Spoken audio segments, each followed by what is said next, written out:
Esses dias de Em Chamas têm sido dias assim, impressionantes. Em mim vai sempre aquele sentimento de expectativas, e parece-me que a coisa que acontece continuamente, ele tem um poder de surpreender que é impressionante. É impressionante. Você pensa, meu Deus, melhor do que isso não vai ser. Eu só estou esperando então 2026. Imagine o que ele vai fazer. Eu tenho falado para você, eu queria que você encarnasse isso, entendesse. Para nós, congresso, conferência não é evento. É tempo de trato.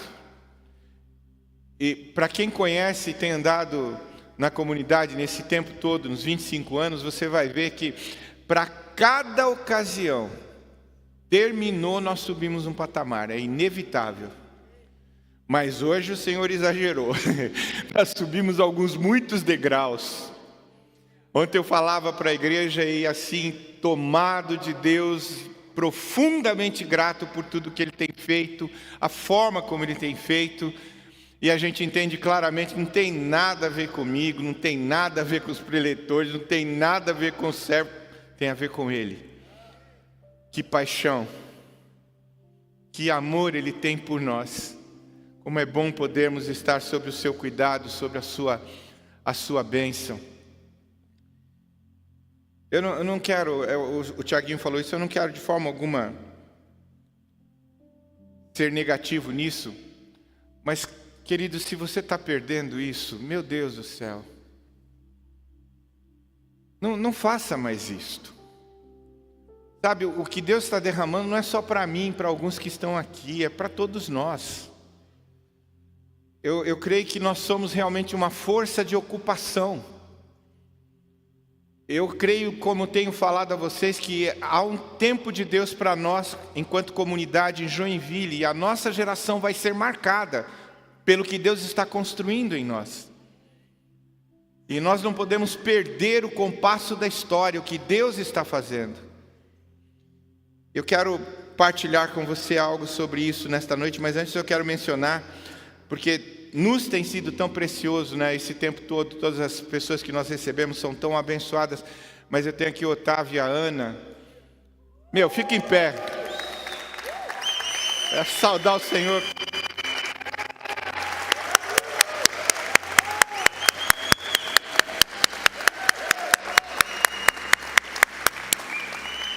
Quero honrar a vida do Otávio, da Ana, da Belinha, que está com eles também, de seus filhos, tão preciosos. Um ministério como este não é simples, não é fácil, não é reconhecido muitas vezes, né? Mas nós, comunidade Siloé, amamos as gerações e achamos que os nossos filhos precisam ter o melhor. E eu louvo a Deus porque Otávio e Ana são melhores. E Deus usa a vida deles entre nós somos tão gratos. Eu encontrei o pastor Samuel na quinta-feira, o Aldo na sexta, o Márcio, e foi o Márcio, e eu falei, olha, vocês precisam agendar o Otávio lá, porque é bênção para a vida dos nossos filhos. Deus abençoe. Depois eu quero orar com vocês. Vocês são tão preciosos, e eu oro a Deus e profetizo bênção, todos os planos que Deus tem colocado, Otávio, se realizem. Otávio tem planos incríveis, gente. Um parque de diversões temático, evangélico, para a glória do Senhor. E Deus vai concretizar.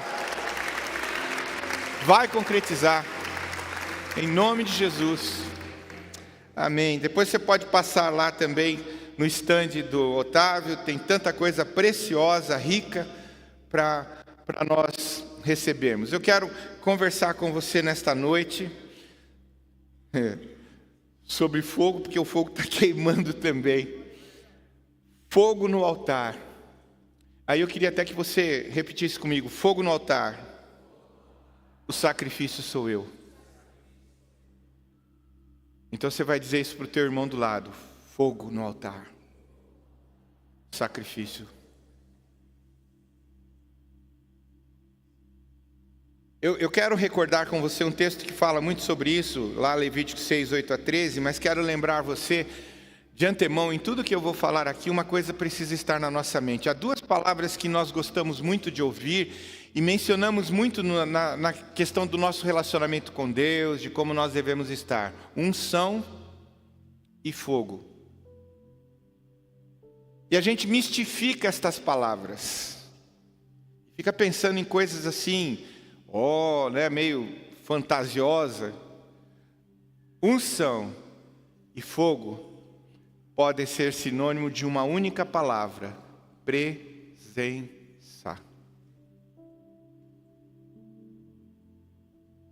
A coisa que mais nós desejamos na comunidade Siloé,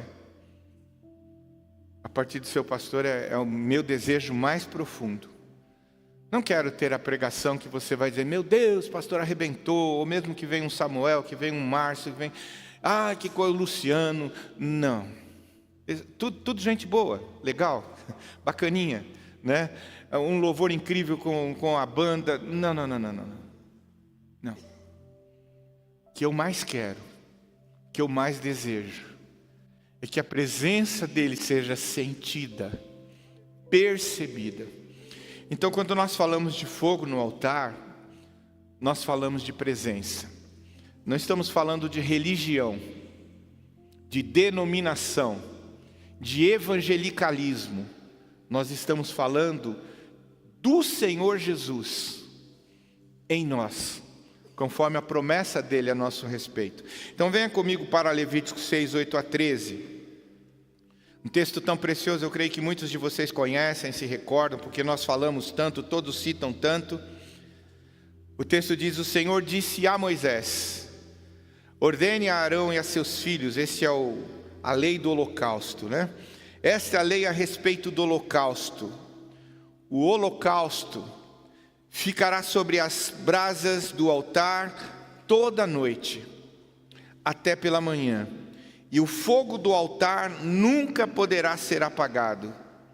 O sacerdote vestirá a sua túnica de linho e os calções de linho sobre a pele nua, e levantará a cinza quando o fogo houver consumido o holocausto sobre o altar, e a colocará ao lado do altar. Depois despirá as suas vestes e porá outras roupas, e levará a cinza para fora do arraial, a um lugar puro.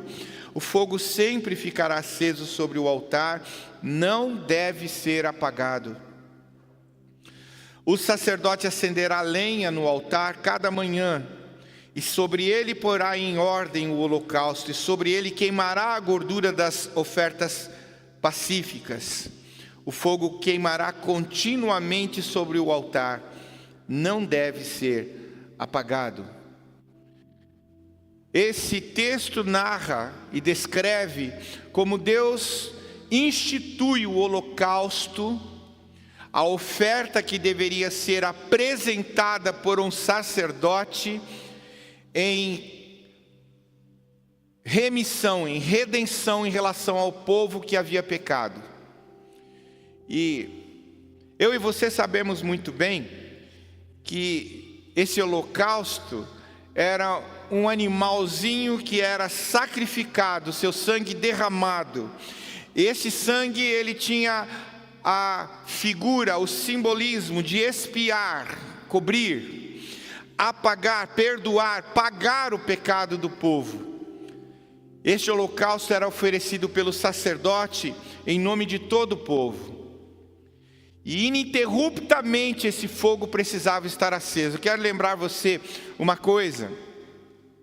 Uma das nuances do capítulo 10 de Levítico, quando fala de Nadab e Abiú, é de que provavelmente uma das possibilidades, o fato deles serem fulminados, é porque eles trouxeram fogo estranho diante de Deus. Que fogo? Como assim, pastor, fogo estranho? Vou falar, talvez você não se lembre disso, mas você deve estar no plano de leitura aí lembrando disso. O fogo que foi ateado sobre o altar pela primeira vez quando foi edificado o tabernáculo e o altar foi erigido, o fogo inicial não foi promovido por mãos humanas. Foi Deus que acendeu, Deus que ateou o fogo sobre o altar. Então, quando a palavra insiste no fato de que ele não pode, ele não deve ser apagado, é o fogo de Deus. Então, o sacerdote deveria ter o cuidado de manter a chama acesa com lenha sobre o altar, para que aquela chama se mantivesse, não se apagasse. Isso significava que o altar estava com o holocausto e a memória do perdão, a memória da redenção estaria sendo trazida à mente, ao coração de todo o povo. Agora, eu e você sabemos, eu quero lembrar você, que o holocausto nos remete necessariamente a Jesus, cujo sacrifício se torna final, efetivo. A Bíblia diz, você vai se lembrar de João Batista declarando a respeito dele: eis o Cordeiro de Deus que tira o pecado do mundo. João Batista era um judeu dentro de um contexto judaico, onde havia templo, onde havia sacrifícios, onde os animaizinhos eram apresentados por causa do pecado do povo. E agora João Batista aponta para o Messias e declara: chegou o sacrifício final, o efetivo sacrifício. Então, Jesus é imolado como o último holocausto, o último sacrifício. Depois de Jesus, eu e você sabemos disso, não há mais derramamento de sangue de animais, de bodes, de bois, de cordeiros, de ovelhas. Jesus é enviado por Deus como o Cordeiro, não mais aquele do Antigo Testamento que o sacerdote sacrificava, mas como o Cordeiro de Deus que Ele, Deus, oferece pela expiação ou para expiação de pecados de toda a humanidade, não só de Israel. É interessante lembrar e pensar nisso, porque de fato você olha a história e você vai perceber, quando Jesus é sacrificado na cruz, toda a história que nós ouvimos falar sobre sacrifícios de animais, ela simplesmente vai se esvanecendo, ela desaparece. Tudo que nós víamos no Antigo Testamento era uma figura do que haveria de vir, e Ele veio, pagou o preço dos nossos pecados. Então todo cordeiro morto, todo sangue derramado no Antigo Testamento fazia alusão à promessa do Messias, que viria, que seria o último cordeiro, que faria o último sacrifício. Depois desse sacrifício, o escrito de dívida que constava de ordenanças, lembra? Seria apagado para todo aquele que cresce. Nós confiaríamos no sacrifício dele, e pelo sacrifício dele nós seríamos salvos. Por suas pisaduras fomos sarados. Depois de Jesus, então, não há mais do que Satanás nos cobrar. E essa é uma realidade que às vezes a gente não gosta de falar sobre esse assunto, mas é um fato. O acusador quer acusar a sua vida o tempo todo. Mas quando você passou pelo sangue, ele não tem o que fazer. O sangue do Cordeiro te libertou de uma vez por todas. Você está liberto não por alguns anos, não por algumas semanas, mas eternamente liberto pelo sangue do Cordeiro. Isso nos remete a pensar então, se essa é a imagem do holocausto no Antigo Testamento, qual é a imagem do holocausto então na Nova Aliança, no Novo Testamento? Isto porque, embora não se fale de sacrifícios de animais, nós vamos ver o texto falando, ou apóstolos falando sobre o sacrifício no Novo Testamento. Mas como assim, pastor? Que sacrifício é esse? Eu e você conhecemos também muito bem, então venha comigo para Romanos 12:1. Apóstolo Paulo: portanto, irmãos, ele está falando à igreja de Roma, discípulos de Jesus. Tem discípulo de Jesus hoje aqui? Tem discípulo de Jesus hoje aqui? Portanto, irmãos, pelas misericórdias de Deus, peço que ofereçam o seu corpo como sacrifício vivo, não mais como os animais no Antigo Testamento, santo e agradável a Deus, porque Jesus já morreu por nós e ressuscitou. Este é o culto racional, o culto que satisfaz o coração do Pai. Então, sacrifício no Novo Testamento é a tradução de holocausto do Antigo Testamento. No Antigo Testamento, o sacerdote oferecia um cordeiro. No Novo Testamento, Paulo roga: peço que ofereçam sacrifício a Deus. Que sacrifício? Preste atenção, olhe para mim. É literal e é real. Ele quer, o Senhor, que você apresente o seu corpo. Quem tem corpo aqui? Não tem, ninguém tem corpo aqui não, né? Só eu que tenho. Ele quer que você apresente o seu corpo vivo.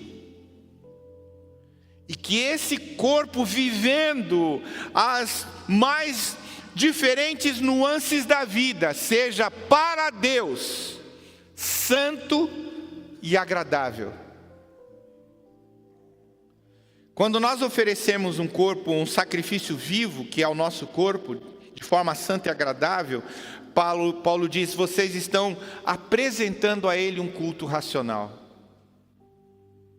Legal que a gente faz aqui, né? Um encontro de adoração, isso é tremendo, manifestação do povo de Deus, do corpo de Cristo. Mas o apóstolo Paulo está indo além. E está nos convidando a irmos, porque Deus deseja que nós estejamos indo além. Por isso, eu quero que você repita comigo o que nós falamos lá no início. O sacrifício, o sacrifício, o sacrifício, o sacrifício sou eu. O sacrifício sou eu. Foi Jesus, foram os animais hoje, o sacrifício sou eu. Paulo está desmistificando a ideia dos ajuntamentos, das coletividades. Como o nosso ajuntamento aqui, a nossa celebração. A comunhão, a celebração tem seu lugar, o ajuntamento tem seu lugar. Aqui de fato ele ordena a bênção sobre nós. Eu não sei se você está sendo abençoado, mas eu tenho sido tão abençoado. Só nessa noite, quanta coisa, eu estava tomado de Deus, adorando a Deus ali, o Tiaguinho falando, depois nós louvando, meu Deus, quanta coisa, eu chorei, me desgastei ali, que coisa maravilhosa, Senhor. Ele tem mais, isso é pouco. Quando você consegue entender que isso vai para além e você vive além, isso aqui se torna um negócio incrível. Mas Ele tem para você muito mais do que isso. Ele ordena a bênção aqui, mas quando Ele fala de culto, ouça o que eu vou dizer, por favor entenda o que o seu pastor está querendo dizer. Ele está falando de culto subjetivo. Ele está falando do culto pessoal. Ele está falando do meu interior, da minha vida pessoal, da minha mente, do meu coração, dos meus propósitos, dos meus sonhos, das minhas andanças, das minhas práticas, da minha vontade, do meu viver, totalmente relacionado com Ele. Lembra de Jesus? Entra no teu quarto, fecha a tua porta. Sabe por quê? Porque Ele quer ter um relacionamento com você. Definitivamente Ele quer ter um relacionamento conosco. Nós fomos separados por causa do pecado, e Ele providenciou um sacrifício, um cordeiro santo, para reatar relacionamento, para conversarmos de novo com Ele, para reatar, reconciliar com Ele a nossa amizade. O que Ele tinha em mente desde o início era esse relacionamento espiritual e pessoal.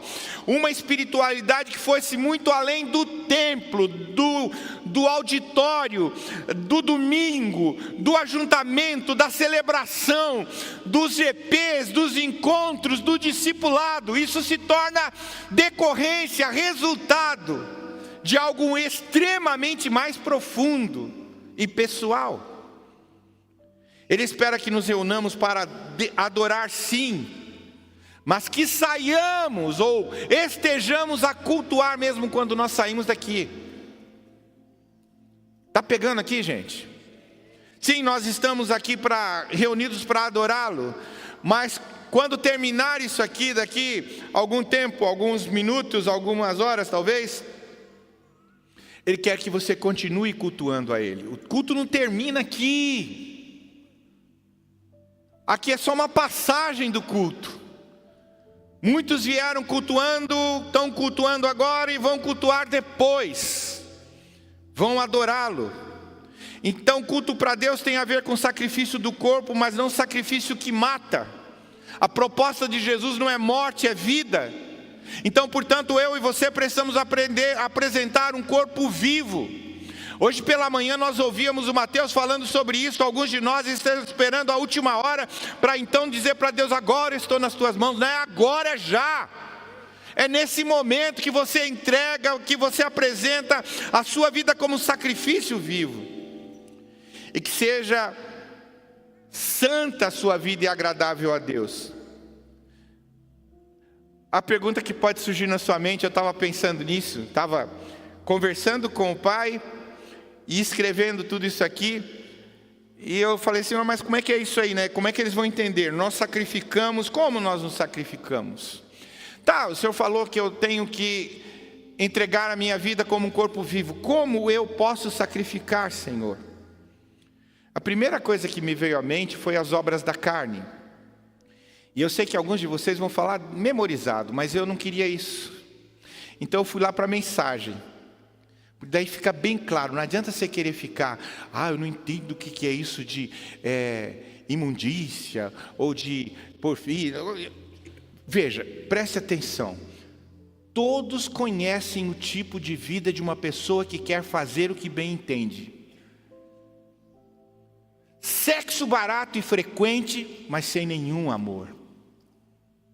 Vida emocional e mental detonada. Busca frenética por felicidade sem satisfação. Deuses que não passam de peças decorativas. Religião de espetáculo, solidão paranoica, competição selvagem, consumismo insaciável, temperamento descontrolado, incapacidade de amar e de ser amado, lares e vidas divididos, destruídos, coração egoísta, insatisfação constante, costume de desprezar o próximo, vendo todos como rivais, vícios incontroláveis, tristes paródias de vida em comunidade. Paulo disse: se eu fosse continuar, a lista seria enorme. Eu e você entendemos muito bem que tipo de sacrifício que Jesus está pedindo. Sou teu pastor e eu sei que alguns: pastor, não entendeu? Sim, você entendeu. Você entendeu. Pois é, sabe, você que é jovem da tarja, né? E você está namorando, e aí você está com os hormônios à flor da pele. E isso é natural, é físico, né? E aí você, com a sua namorada, mas assim, é que eu gosto muito de você. Então, se eu quero manifestar o meu amor, então eu vou transar com você. Caiu, querido. Entrou nas obras da carne. Pastor, mas os nossos... Que dia, cara? Que dia o quê? Que tempo o quê? A palavra de Deus é a mesma ontem, hoje, para sempre. É obedecer. Não tem essa conversinha não para cima do Senhor. Lembra de santidade? Santidade é santidade, separação para Deus. Separados. Isso para você foi difícil, para mim também. Você pensa que não? Aí eu vou contar assim para você ficar um pouquinho confortável, né? Eu namorando com a Nana, cara... eu subi as paredes. Mas Jesus, misericórdia, me dá força. E é só Ele que dá. Mas você tem que se colocar. O Tiaguinho falou: se posicionar, meu. Ou você ama Jesus, você entregou a sua vida a Ele, ou você está brincando de igreja aqui, cara. Então, Paulo desconstrói esses mitos da nossa mente, né? Se vivemos, por exemplo, na igreja a semana toda, né? GP, discipulado, celebração, encontro, mas a sua vida está reprovada diante de Deus, Ele está dizendo para você, lembra Apocalipse?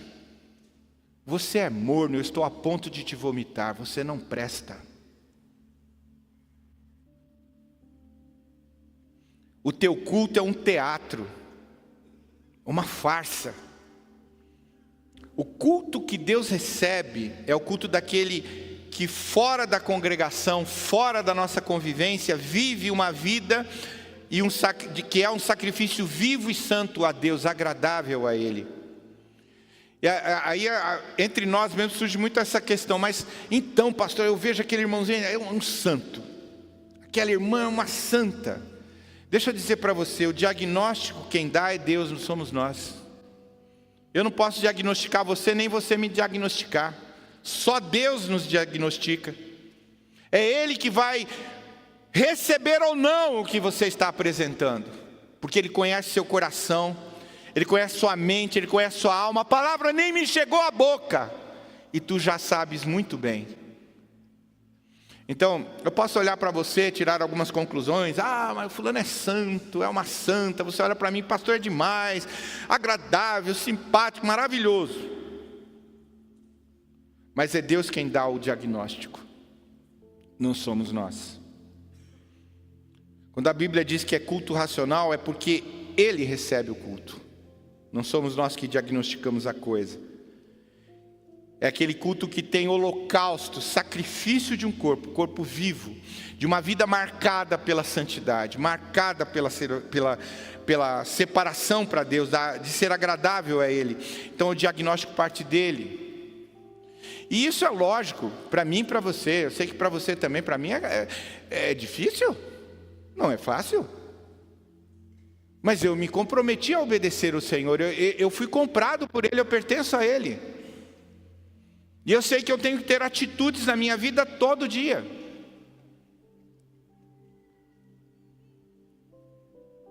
E quando você tem e sabe que esse diagnóstico vem de Deus, que conhece você por dentro e por fora, não dá para brincar de ser cristão, queridos. Não dá para brincar de ser evangélico, espiritual, porque o nosso Deus é aquele que vê todas as coisas, os seus olhos estão passando por sobre a terra, e Ele vê todas as coisas. Às vezes nós olhamos para alguns irmãozinhos aqui, eu estava falando esses dias lá na Mount, e a gente olha para alguns irmãos, meu Deus, que carinha santo, né? E ele tem aquelas manifestações assim, glória a Deus, aleluia. Você fala, que coisa.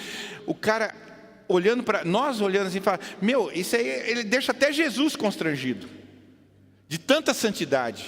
Jesus se sente carnal perto dele. Deixa eu dizer uma coisa para você, não existe essa santidade encarnada não, cara. Eu estava me lembrando lá esse dia do meu pastor que falava isso para mim, Evaldo, quando o cara é muito santo, você fica com medo, se cuida. Não existe isso não, ou o cara esqueceu de ser arrebatado, ou ele nem conhece a Jesus. Não é possível. Nunca se impressione com a espiritualidade de alguém. Se for para você se impressionar, se impressione com a humanidade. A santidade do Evangelho, da Palavra de Deus, nada mais é do que a restauração da humanidade, deformada pelo pecado. Jesus é o homem perfeito, e é para lá que Ele está nos levando, para sermos como Ele. Está esperto aí, querido? Santidade não tem a ver com performance, timbre de voz, oração bonita. Santidade tem a ver com aquilo que acontece dentro de nós. Ninguém vê, só quando frutifica, só quando brota, aí você vê. Então o holocausto que Deus deseja tem como sacrifício a nós mesmos. No Antigo Testamento, o que era sacrificado era cordeiro, o bezerro, mas no Novo Testamento, o sacrifício o sacrifício sou eu. A proposta do Evangelho não é sucesso, prosperidade, alegria, vitória. A proposta do Evangelho é morte. Lembre da palavra do Senhor Jesus, Mateus 16, 25, leia comigo. Vamos lá juntos? Porque todo aquele que quiser conservar a sua vida e todo aquele que perder a sua vida por minha causa vai novamente. Essa é a proposta de Jesus. Ele se enganou, se achou que era diferente. Não tem como chegar nele sem morrer. A vida de Deus na vida de alguém só pode ser estabelecida depois que esse morre. Já não sou mais eu quem vive. Quando Deus encontra uma vida santa, agradável, essa vida encontrada, a vida de um adorador, lembra? Ele está procurando adoradores. É a vida de quem ele vai usar. Porque a coisa não acontece comigo, as coisas não vêm, não vão, não progridem. Sabe por quê? Porque ele não encontrou em você um adorador. Ele encontrou em você um crente, um cristão religioso, frequentador da igreja. Ele está à procura de adoradores, está à procura de pastor, missionário. Ele está à procura de adoradores. Então a única forma de entrar no reino é pelo novo nascimento, não tem outra forma. Quem não tiver coragem para morrer e ser holocausto, ser sacrifício, vai continuar sendo tão somente um sustentador. Então, é Deus quem faz o diagnóstico. E o fogo, então eu e você precisamos lembrar, precisa arder continuamente. Paulo fala de um corpo como sacrifício, só que esse corpo é o meu corpo. Sacrifício sou eu. O fogo queimará continuamente sobre o altar, não deve ser apagado. Portanto, o seu sacrifício mantém a chama acesa. Não adianta você ficar se estribuchando na igreja. Senhor, derrama fogo sobre mim. E você tem uma vidinha medíocre, miserável. Não vai ter fogo, cara.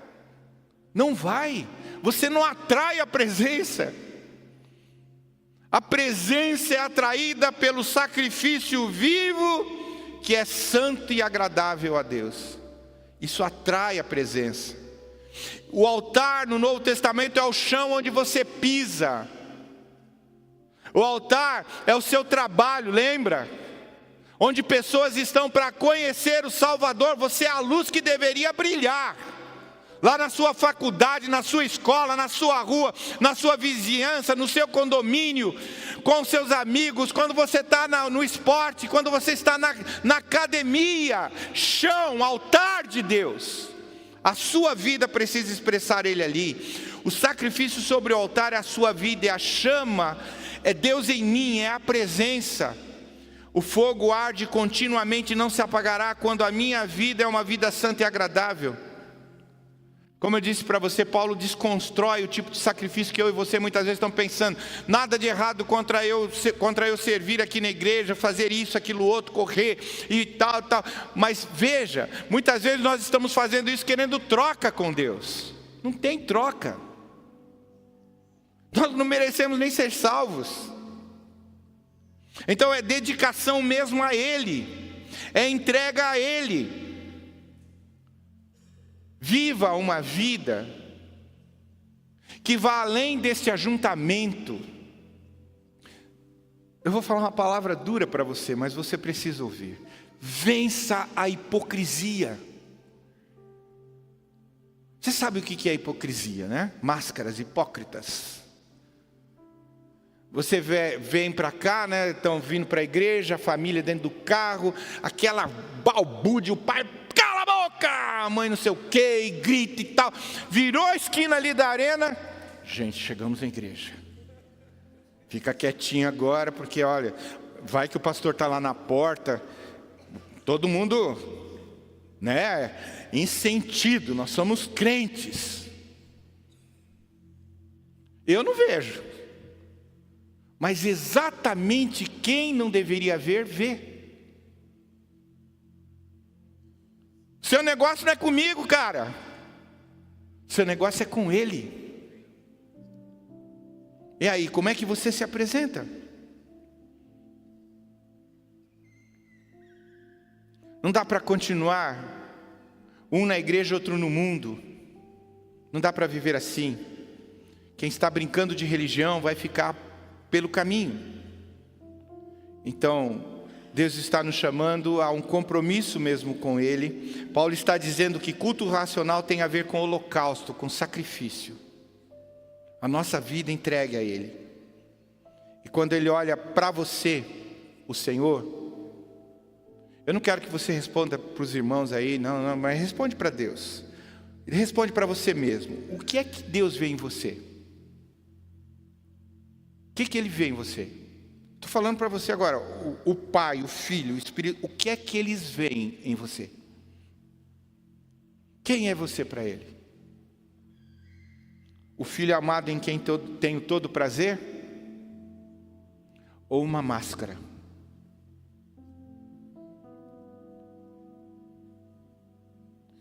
Eu creio que uma das coisas que vai surgindo à nossa mente nesse momento aqui do que eu estou falando é: mas como então, é possível a chama se apagar, pastor? Apaga a chama? Ela pode apagar? Quando o culto é racional, conforme nós vimos aqui, ela não se apaga. Mas existem algumas coisas que podem fazer apagar a chama. E eu quero falar sobre duas coisas que podem fazer apagar a chama. A primeira delas é gastar mais tempo com aquilo que Deus deu do que com aquilo que Deus é. Você pode repetir comigo? Gastar mais tempo com aquilo que Deus deu do que com aquilo que Deus é. Deus nos tem abençoado, e eu não sei como em relação a você, mas a mim, quanto? E do muito que Deus nos tem dado, nós passamos mais tempo com Deus ou com o que Ele nos deu? Deus te deu um carro, passa mais tempo com o carro ou com Deus? Te deu um emprego, uma profissão, você passa mais tempo com a profissão, né? Você lembra? Você pedia: pastor, ora, porque Deus, eu preciso de um emprego, Senhor, providencia para mim, eu preciso tanto. Deus dá. Aí outro domingo eu procuro você: não pude vir, pastor. Mas por que você não veio? Não, pastor, então, eu ganhei emprego, eu estou trabalhando, está muito, eu tenho que dedicar para melhorar lá, pastor. Está aí o Deus que te deu o emprego, cara. Você não confia nele, você não crê que é Ele o provedor? Você acha que o provedor é o seu braço, o seu suor?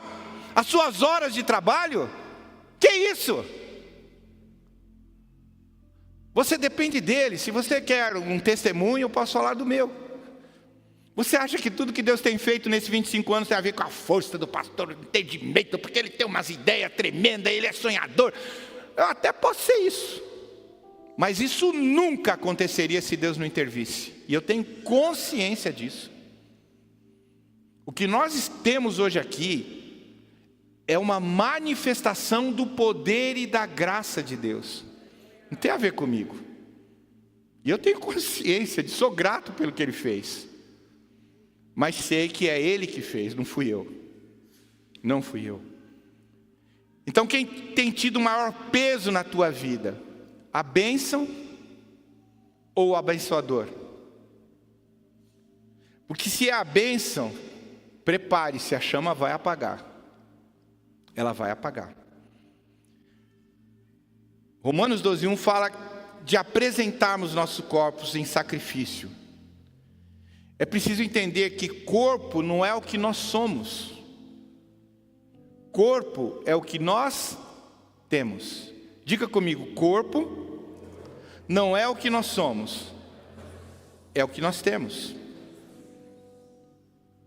Paulo está dizendo: pega o que você tem, então, e consagra a Deus. Muitas vezes nos afastamos do Senhor em função da administração do que temos ou do que queremos. Como eu falei para você, eu preciso, Senhor, porque a minha situação financeira está tão difícil, eu preciso prover, o Senhor provê um emprego para mim. Deus provê. Aí você se envolve tanto naquilo, não, porque eu preciso comprar uma casa, comprar um carro, e depois eu tenho que comprar outro carro para minha mulher também. Aí o meu filho já está com quase 18 anos, vou comprar um carro para ele também. E você trabalha que nem um doido. E o Deus que te proveu é provedor, cara. Confia nele, buscar em primeiro lugar o reino de Deus, as demais coisas são acrescentadas. Deus nos dá algo, isso se toma todo o nosso tempo, e em função do que Deus nos deu, nós deixamos de ser quem Ele deseja que sejamos. O que é que Ele deseja que sejamos? Alguém que esteja na presença dEle e tenha prazer nisso. Quando Paulo diz, oferece teu corpo, ele está dizendo, oferece tudo o que você tem. Eu quero reafirmar o que eu falei agora há pouco. Você não é um corpo que possui um espírito, você é um espírito que possui um corpo. O corpo vai ficar. Vai passar os anos e vai ficar. Então hoje gastamos muito tempo com o corpo, muito mais do que com aquilo que somos, o espírito. E muitas vezes nós estamos firmados mais no que vemos, no que queremos adquirir, no que queremos possuir. E a fé do Evangelho não é gerada pelo que vemos, é gerada pelo que ouvimos. Portanto, partir para a palavra é fundamental. A fé vem pelo ouvir, e o ouvir pela palavra de Cristo. Outra fé é uma fé interesseira, de segundas intenções. Fé da prosperidade, eu vou me dar bem, tudo é para mim. Deus criou o mundo para mim. Ele mandou Jesus para mim. Conversa furada, né? Isso é materialismo disfarçado, cara. Materialismo disfarçado. O homem é o centro, o humanismo também é o centro de todas as coisas, tudo converge para ele. Não. O mundo foi criado para Jesus, volta para Ele. Ele é o centro de tudo, e tudo volta para Ele, a glória é dEle. E por vezes nós estamos vivendo essa fé mentirosa, que diz que fé é ver o milagre e tal. Não, às vezes Deus não vai nem fazer, mas nós vamos continuar, ou deveríamos continuar, crendo. A fé que entra no coração e traz paz é aquela que pode ver um milagre acontecer, mas não precisa do milagre para continuar tendo fé. Eu me lembro de Misaque, Sadraque e Abednego. Você lembra, eles teriam que adorar aos deuses da Babilônia. E eles são lançados na fornalha. Antes de serem lançados, o rei diz para ele, por que vocês não pedem para o seu Deus? Peça para o seu Deus, quem sabe Ele livre vocês. A palavra, eu vou tentar aqui interpretar do meu jeito o que aconteceu ali, né? Eles dizem para o rei, olha, se o nosso Deus tem poder para nos tirar da fornalha, mas se Ele não tirar, nós vamos continuar não adorando os seus deuses, e vamos adorar o nosso Deus. Aí você sabe da cena, né? Os soldados, os guardas que vão jogar os três na fornalha, só com o calor da fornalha são consumidos. Aí o rei volta para ver o que estava acontecendo. O rei olha lá para dentro e pergunta para os soldados, para os guardas, escuta, mas não era 3 que estavam lá dentro? Talvez o guarda até pensou, já fulminou, deve estar só 1 lá, né? O rei diz, não tem um quarto na fornalha. Há um outro na fornalha andando junto a mim, havia um outro no meio das águas, fazendo o mar se abrir. Essa é a fé que não depende de circunstâncias, que não depende das aparências dos homens. Ali você pode ver uma manifestação poderosa de Deus, transformando a desgraça em graça, a humilhação em exaltação. E o texto diz que eles saem sem cheiro de fumaça, simplesmente porque tinham relacionamento com quem eles estavam buscando. Altar, sacrifício no altar, sacrifício vivo. Esse é o culto que Ele quer, o sacrifício sou eu. Quando temos a fé gerada pelos olhos, a chama se apaga. quando gastamos mais tempo com aquilo que Ele deu, do que com o que Ele é, a chama se apaga. E por fim, quando o culto em nossa vida não passa de uma prática eventual, a chama apaga. Culto racional, culto que manifesta a transformação de nossos corpos em sacrifício vivo a Deus. A transformação da mente, o apóstolo Paulo vai falar na sequência do texto, isso altera a nossa forma de pensar e de ver o mundo, é sacrifício vivo, santo e agradável a Deus. Então no Antigo Testamento, holocausto, sacrifício, tem a ver com morte. No Novo Testamento tem a ver com vida. Deus não quer a sua morte. Ai, eu vou servir, quando eu me aposentar, eu já ouvi gente aqui na igreja falar isso para mim. Quando eu me aposentar, então você... Eu não quero mais ouvir isso, gente, por favor. Se você quiser falar, fala para outro pastor, fala para quem você quiser, mas não vem falar isso para mim, não. Fala já de uma vez, não, assim, pastor, eu não quero servir a Deus agora, eu não estou afim. Pelo menos eu estou sabendo que é essa a verdade. Essa história de quando eu me aposentar, você já ouviu do seu pastor. Esses dias eu estava ouvindo um amigo meu pastor. Pois é, eu estou comprando uma casinha lá, porque agora eu vou me aposentar, vou me jubilar. Hã? Como assim? Não, eu não estou dizendo, o Dineu tem a profissão dele lá, ele vai se aposentar da profissão dele, mas vai se aposentar de servir a Deus? Como assim? Sabe, eu não tenho uma profissão.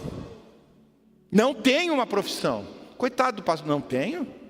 Eu tenho um chamado. Tenho um chamado. Para mim, para Nã, está muito claro isso.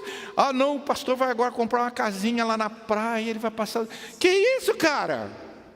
A minha vida vai ser derramada diante daquele que deu a vida por mim. Todos os dias. E é pouco. É muito pouco para o que ele merece. Não vou pagar nada, não tem como pagar. Então, culto não é só o que fazemos aqui. A reunião vai acabar, e agora vai acabar mesmo daqui a pouquinho. Mas o culto continua. Vai pela semana fora. Quando o Júnior chegar lá na loja, né, e estiver lá no meio dos meandros dos trabalhos, ele é um sacrifício vivo. As pessoas vão olhar para ele e dizer: meu Deus, como eu queria conhecer o Deus do Júnior. Júnior, conta para mim. Conta para mim, o que é que tem na sua vida? Ele vai contar, sabe, entreguei minha vida a Jesus, agora o sacrifício sou eu.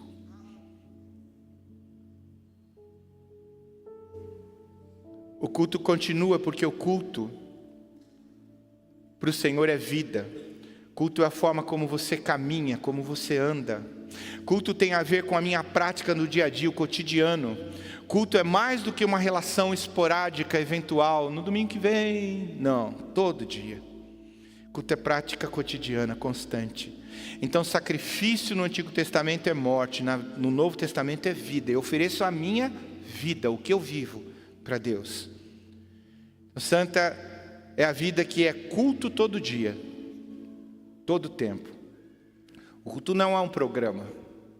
Não é um programa, tal hora vamos ter culto, não. É a vida praticada segundo a vontade de Deus, todo dia, o dia todo. O sacrifício sou eu. O diagnóstico é dele. Às vezes imaginamos que temos alguma coisa, não é não? E não imaginamos que o que temos pode nos tirar de Deus. Você começa a perder, eu queria que você pensasse nisso. Perder inclusive o que você tem. Porque as coisas que nós temos, possuímos, material, elas vão perdendo valor, vão perdendo sentido. Quando eu e a Nana, Deus nos abençoou lá na compra daquele apartamento, houve Deus abençoou de uma forma incrível, através de um irmão que nos abençoou, e ele tinha um valor. Vou tentar vender, não vende mais não. Claro que tem as correções, mas não vende mais, aquilo lá foi. E vai perder valor todo ano. Seu carro vai perder valor, sua casa vai perder valor, seus bens vão perder valor. A sua vida com Deus não perde valor. não perde sentido? Às vezes nós queremos tanto uma coisa, não sei se vocês já passaram por essa experiência, queria tanto porque eu queria tal, aí você adquire aquilo. E eu não sei o que acontece, vai perdendo sentido, você fala, meu Deus, né? Às vezes você até esquece da coisa, fala, meu, por que eu lutei tanto? Para que serve isto? Uma das coisas mais incríveis na minha vida pessoal, agora é testemunho, eu me lembro muito de uma canção que eu aprendi na época lá que eu me converti, né? A coisa mais incrível que Deus trouxe para mim foi sentido, propósito. A vida não tinha sentido, não tinha propósito, eu podia conquistar o que você quiser, não satisfaz. A vida com Jesus satisfaz. Então eu quero concluir isto. Deus quer que o fogo seja mantido aceso e o sacrifício esteja sobre o altar. Mas eu e você precisamos lembrar, o fogo é a presença, o altar é a minha vida, o sacrifício sou eu. Eu quero que você leia esses versículos que nós vamos ler agora, eu quero concluir com eles. Mateus 16, 25. Leia comigo, por favor. Porque todo aquele que quiser conservar a sua vida, vai perdê-la. E todo aquele que perder a sua vida por minha causa, vai encontrá-la novamente. Romanos 12, 1. Portanto, irmãos, pelas misericórdias de Deus, peço que ofereçam seu corpo como sacrifício vivo, santo e agradável a Deus. Este é o culto racional de vocês. Levítico 6,13. O fogo queimará continuamente sobre o altar. Não deve ser apagado. O sacrifício sou eu. Quando o Senhor me deu essa palavra, Ele me colocou também o desafio de desafiar. Mas o primeiro desafio veio para mim mesmo. Então, não fique escandalizado, mas eu não vou ficar em pé não. Eu vou sentar aqui. E aqueles que quiserem, como eu quero, de forma didática, pedagógica, para a nossa mente entender, sai do teu lugar também, se coloca aqui no chão, nesse piso, e diz para Deus, Senhor, a minha vida é o teu altar, eu quero fogo sobre a minha vida, a tua presença me consumindo, Senhor.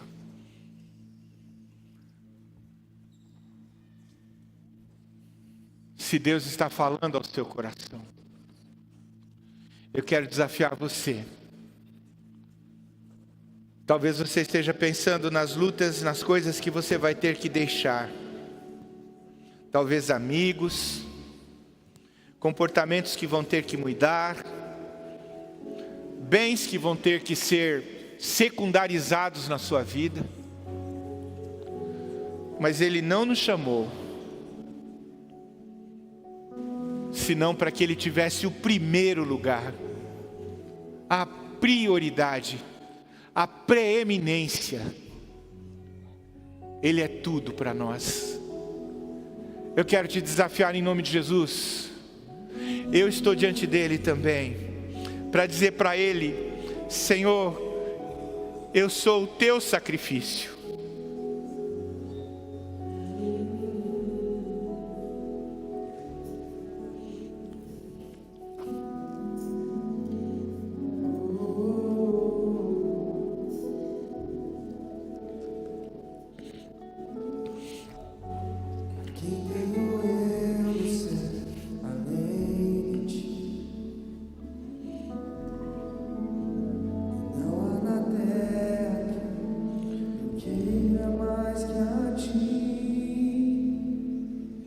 Senhor, Deus, converte o meu coração a Ti, Senhor. Converte o meu coração, Senhor. Deus, eu quero dar tudo para Ti, Senhor, tudo que eu sou, Senhor, tudo que eu tenho, Deus. Oh, Deus, eu não quero um quarto secreto na minha vida, Deus. Ah, Deus, visita completamente o meu ser, Senhor. Toma-me por completo. Eu quero queimar na tua presença, Deus.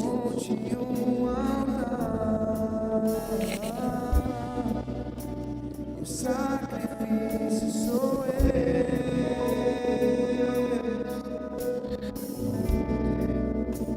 O sacrifício sou eu.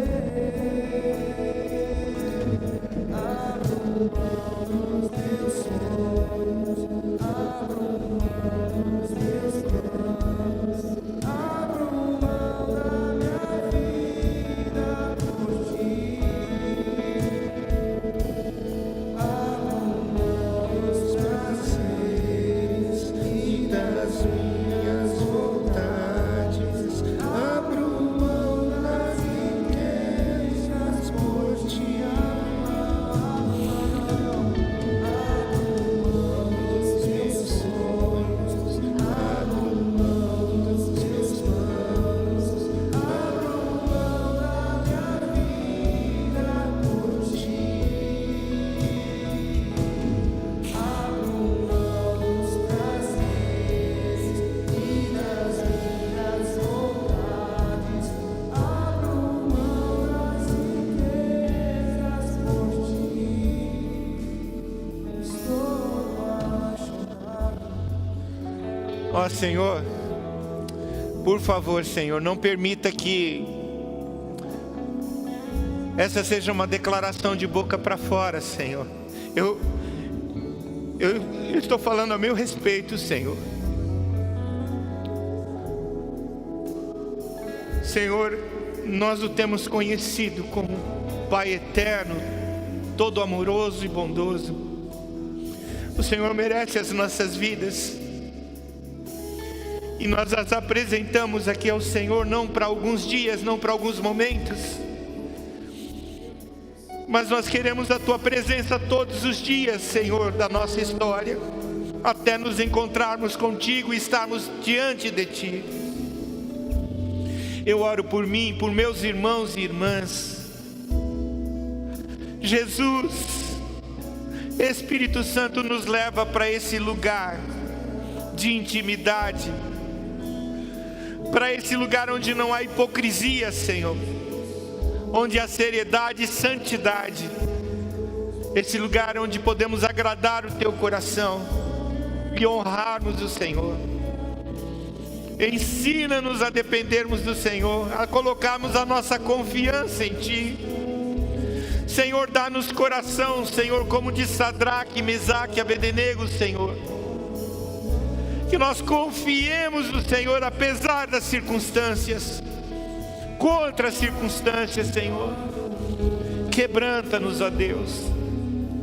E ao levantarmos daqui, Senhor, o culto não termine na nossa vida, Senhor, o culto continue por onde nós formos. Deus, seja a manifestação do Senhor por onde nós formos, na vida de pessoas que vamos tocar na semana, elas possam ser incomodadas pela vida que temos diante do Senhor, Pai. Ó Deus, confirma isso sobre nós. Nós clamamos, Senhor, em nome de Jesus. Em nome de Jesus.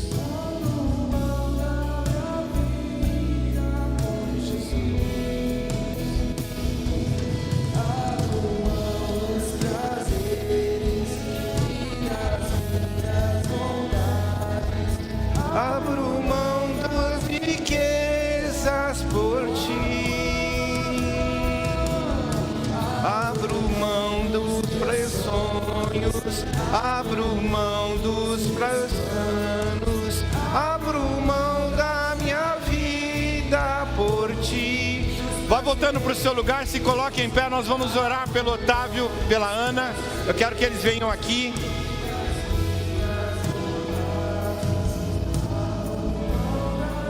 A Gabi não está por aqui, não?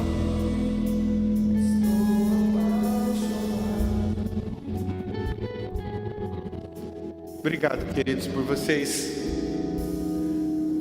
servirem as nossas preciosidades. Nossos filhos são preciosos a nós, não é? E poder contar com a instrumentalidade de Deus na vida do Otávio, da Ana, para ministrarem os nossos filhos, é um prazer, uma alegria. Obrigado, Otávio. Obrigado. Você pode estender sua mão em direção a eles?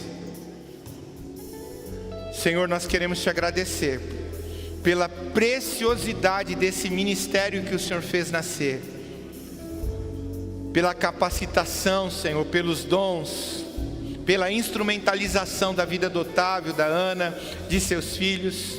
Deus, nós profetizamos prosperidade no serviço deles, ó Deus. Alcance de milhares de crianças, adolescentes, em muitos lugares, Pai. Capacita-os, abre as portas, ó Deus. Em relação a rede social, Senhor, onde ele pode alcançar tantos, Senhor, através das igrejas onde ele vai, Senhor, através dos sonhos que o Senhor tem colocado em seu coração. Nós rogamos, confirma a tua bênção sobre eles, ó Pai. E nós rogamos o teu cuidado sobre o físico, sobre a família, sobre a vida deles, ó Deus. E agora, ao voltarem, Senhor, para São Paulo, que o teu cuidado esteja sobre eles, livrando eles de todo mal, de todo acidente, até encontrarem seus queridos, Pai. Nós te agradecemos por esses dias tremendos que o Senhor nos tem dado. Rogamos, ó Pai, que nós não saiamos desta unção, mas que a tua presença vá conosco, que o culto continue. E que nós continuemos na tua presença, Senhor. Nós clamamos isto, ó Deus. Guarda-nos nesta semana, por onde formos, em nome de Jesus. Amém. Glória a Deus. Deus abençoe você. Uma semana abençoada. Ana, obrigado. Muito obrigado. Haverá muitas. Vai ter mais vezes. Bem mais vezes.